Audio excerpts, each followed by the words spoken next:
often in the hands, arms, and legs, stiff muscles and aching muscles, weakness in the face, throat muscles, difficulty walking and balancing. These are some of the symptoms that are associated with Parkinson's disease.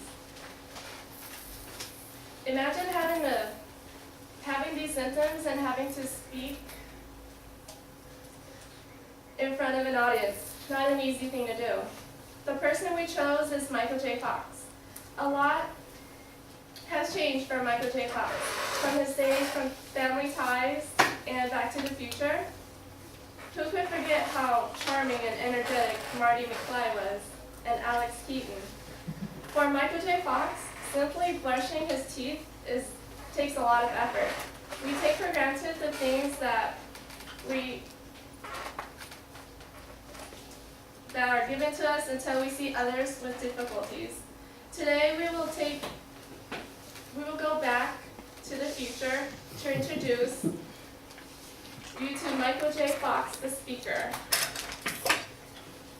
By first telling you why we chose Michael J. Fox. Second, telling you the significance of the speech. Third, by addressing the use and demonstration of his speech. And fourth, by telling you why Michael J. Fox inspires us. Mike, can you tell us why we chose Michael J. Fox?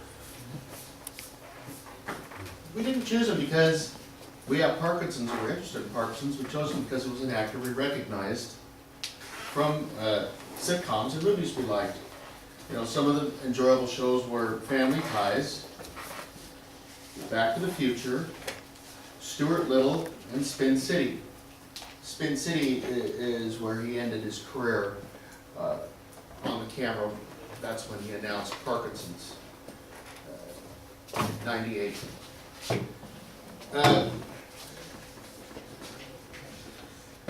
Although the immigration issue is currently hot, according to the New York Times, Michael J. Fox was born in Edmonton, Alberta, Canada, on June 6, 1961. He gained a dual citizenship for the USA too in the year 2000. He also stopped drinking alcohol. He had a lot of problems, and he overcame that. He married Tracy Pollan and had 4 children. There are many organizational functions he has attended, including the Winter Olympics in Montreal this last winter, where he did a funny speech about being a Canadian in the closing ceremony. He obviously had Parkinson's there. In the year 2007, Time magazine named Mr. Fox as one of the world's 100 most influential people for the Heroes and Pioneers category. He has made Rush Limbaugh mad because he thought Mr. Fox had not been taking his meds to shake around extra big and attract attention for political purposes. Okay.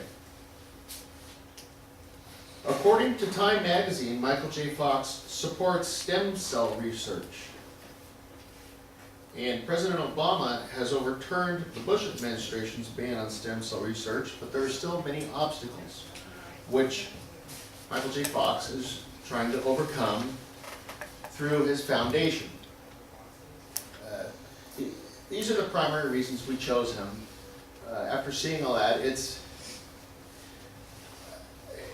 a great difficulty to know that people are, you know, basically they're going to make fun of you behind your back in that way. So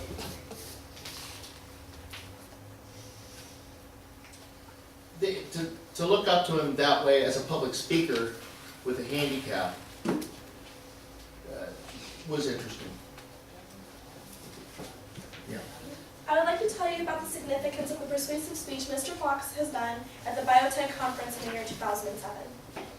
And after I had the pleasure of watching him do the speech, I realized he's actually a very great speaker. Michael J. Fox uses the concept to persuade the audience to create new therapies for Parkinson's disease patients. In the speech given at the Bio International Convention, the concepts used The concepts Mr. Fox has used were pathos and ethos, attention getters, and many more. The speech includes the statistic, quote, "There are 30,000 known human diseases, but we have treatments for only 10,000. 10,000. The statement triggered emotional responses and directs us to feel the need to help with a cure and emotional and therefore associated with the pathos concept. Everyone has been a patient of a doctor, and whenever something's wrong, we always want a cure. Michael J. Fox has charm and talent, his speaking ability, and is great despite the fact he has to fight through the symptoms of Parkinson's disease. He is initially credible for his appearance, and he earns more credibility as he goes and ends the speech with more credibility." As shown here on this board, the ethos, which includes his credibility, he's quoted, "There are 3,000 known human diseases, but we have treatments for only 10,000. That's also an attention getter, because it caught our attention. And with this quote here, "You have to measure it in patients' lives." It triggers an emotional response, because we all have been patients of a doctor, or have family members that have been diagnosed with something really powerful. And in his speech, he uses the problem, cause, solution to persuade us.